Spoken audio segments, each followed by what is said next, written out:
Hello all, welcome back to my channel and welcome back to the Speedy Guide. This is episode 3. This is a new video series I'm making for new Element Fission players to get to know how to play the game quickly and get up to speed. Speed. I am Speed. Really? You're Speed?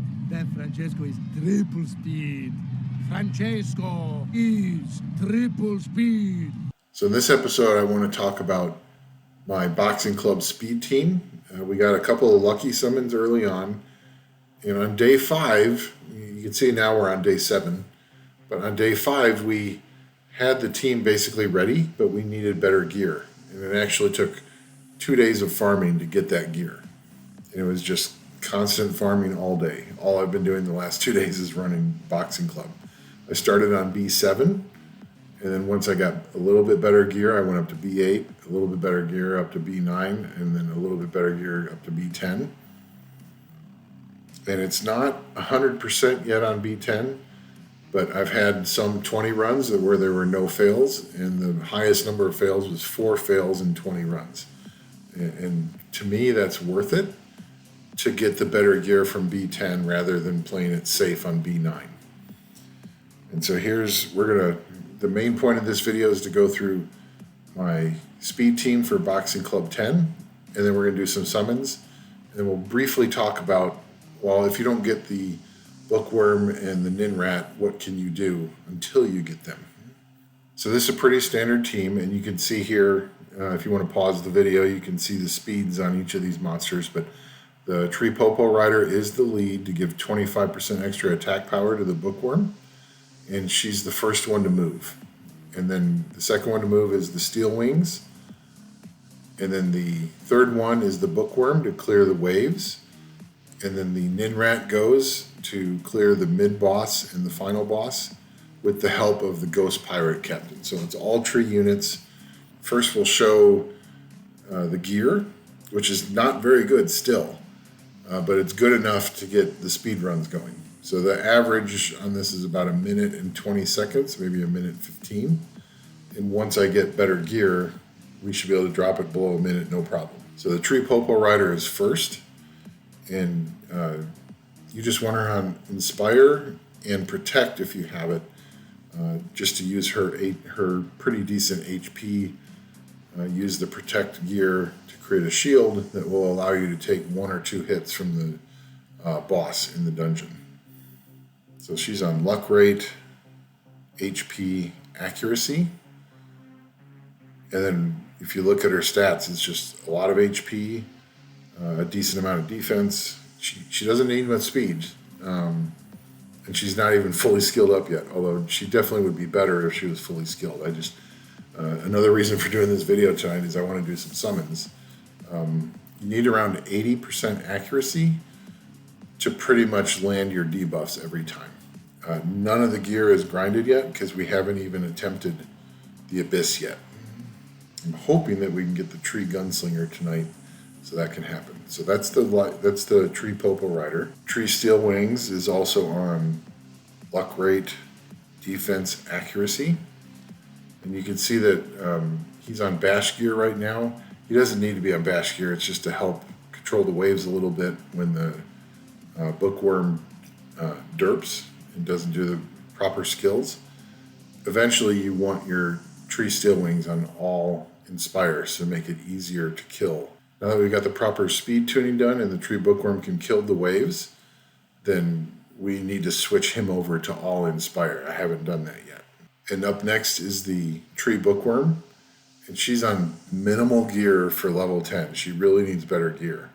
But right now she's on a 4-star attack percent on slot 2, 4-star crit damage, and then a 5-star attack percent on slot 6. So this should be encouraging to users, is that you really don't need amazing gear in order to one-shot the waves. So she's on 3 4-star gear pieces.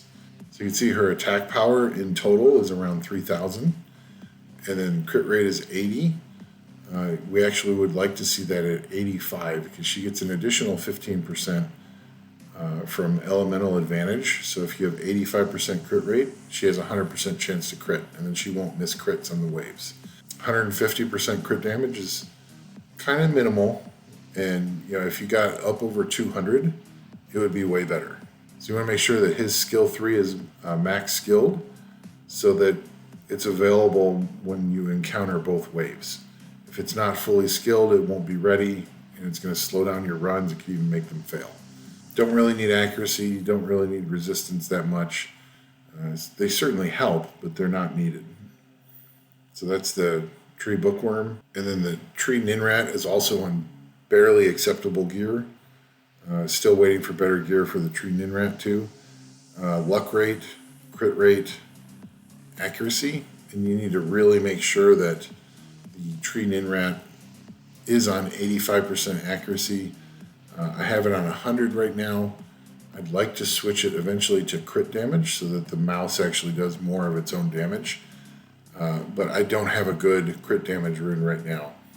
But you need 85% crit rate. You need 80% accuracy in order for the Ninrat to land all 6 of its dots so that the pirate can explode them. It doesn't need to be speedy. You can see it's only plus 21 speed, and that's perfectly fine. So luck rate, crit rate, accuracy. I would eventually like the Ninrat to be on all inspire to help the bookworm clear the waves easier, because there's still times where the bookworm doesn't clear the waves completely, especially when the Steelwings doesn't put its attack buff up. So that would definitely be helpful, but I'm just not getting the inspire gear. It's been really bizarre running this dungeon for 2 days, and the good inspire gear is just not dropping. So I've had to use fatal and other stuff. So that's the tree Ninrat. And then you can see the tree ghost captain is on miserable gear as well. Only has 1 inspire set. Now it does have another protect set. Now its HP is not the greatest, the base HP, but it's still good enough that if you put a protect set on him, then you've got 15% of his base HP in a shield and 15% of the tree Popo rider's base HP in a shield, and that's enough to take basically 2 hits from the boss. Also, I needed to get his accuracy up to 80 or higher, and you can see I have a 3-star accuracy gear on slot 6, and so that's why I needed to use a focus set to get an extra 20% accuracy. And we haven't farmed heavy metal yet, so we really don't have access to good focus or protect gear. But again, eventually you want your Ghost Captain to be on all Inspire, just that I am not getting good Inspire gear. So you can see he's only at 36% luck, and 26% of that is coming from slot 2. So he's only got 10% luck from all of the runes. So that's horrible, but I just can't get good Inspire gear. Team's luck rate is 157%. And really, before you start using dice, you really want to get your luck up to 200%, because then you get much higher gear drops. And we'll do that in the next video. But I just wanted to show you one run of this, which is perfect. That's exactly how it's supposed to run. And then we attack the mini boss. Here comes the rat's 6 dots, and then the Ghost Captain blows them up. So perfect run so far. And there we missed a crit on that one monster. Or we're just not doing quite enough damage. It resisted some of the damage. So basically kind of the fastest run I can get right now, given the gear I have. So there's a 54-second run. You don't really need to worry too much about the rat and the Ghost Captain being fully skilled. It just helps. Because you can, with the shield, the 2 sets of shield runes, you can take 1 or 2 hits from the boss, and then their skills will be available. It'll take a little bit longer, 5 to 7 seconds longer, but then they'll hit the boss. Where the real problem happens is when the monsters don't use the skills they're supposed to, and then the waves don't get cleared, and then everyone's skills go off in the wrong order, and it's a mess. The worst I've had is 16 out of 20 runs successful, and there have been a couple of times where all 20 runs were successful. And once we get more HP, more luck, a little more damage, and more Inspire sets on, it'll be very quick. So that's my Boxing Club B10 speed team, and you do need to pull the Bookworm, you need to pull the Ninrat, and then everything else the game gives you. If you can't pull the Bookworm and the Ninrat, you can still run B10. It'll just be slower. So if you're having bad summoning luck and you can't get the Bookworm and the Ninrat, then my recommended team for you would be Tree Popo Rider going first and being the attack lead, Tree Steelwings next, Tree Occult Dancer. So those would be the first 3 monsters to go. The Tree Sharpshooter as your damage dealer, followed up by the Tree Tank to reset everybody's skills. And if you're having problems getting enough HP or defense on monsters, you can actually make the Tree Dancer the HP lead for the team. It'll be even safer. Now those runs will be 2-3 minutes long, but you'll be able to run B10, be very safe. So I was talking with my guild mates in the Cubicles Guild today after I had achieved the speed team and had done 20 runs with no fails, and they're like, what's next? What are you going to do next? And so I'm going to shore up my tunnel team, and I'm going to complete tunnel normal. So we cleared B10 without using support, and that gets us a Twilight. So maybe we'll get a good Twilight summon today. And then clear Boxing Club B10 in repeat mode. That gets us a Radiant Illyrium, which is a guaranteed Nat 5. So I'm actually really excited about these summons, because what if we get something really cool? So there's Gigolo. That's one of the new people that joined just a few days ago. So welcome to the guild. You can see we're up to 21 members already in just a few days. We should fill up in the next couple of days. If you're a new player and you want to learn the game, want to have a lot of fun with our guild, look us up. We've got openings. There's no requirements at all except be active. And we actually do like people to chat too. So hopefully you're a little bit social, and we'll see you in chat. So Tree Gunslinger. Oh man. Oh, the game is trolling me. I think that summon was performed by King Troll. Oh man, that's a bummer. He's good for other parts of the game. The water gunslinger is very good, don't get me wrong. But that's not who we need right now. We will need him shortly, so it's good to get him. Water Ripper, who's a reasonable support unit. I use him on my main a little bit for Territory Wars. Not a lot, but every once in a while, his skill set's really good.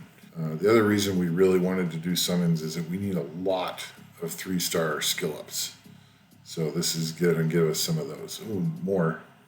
Ooh, nice.